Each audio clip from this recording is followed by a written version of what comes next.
East India ಕಂಪನಿಯ ಅಡಿಯಲ್ಲಿರುವ ಪ್ರತಿಯೊಂದು ರಾಜ್ಯವು ನಮಗೆ ಕಪ್ಪ ಕೊಡಬೇಕು.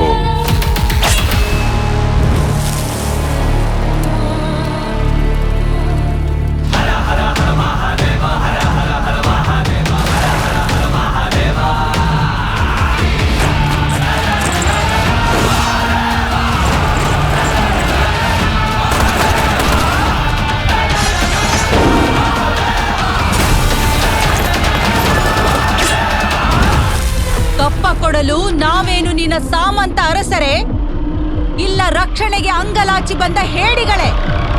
ಕಪ್ಪ ಕೊಡಬೇಕಂತೆ, ಕಪ್ಪ.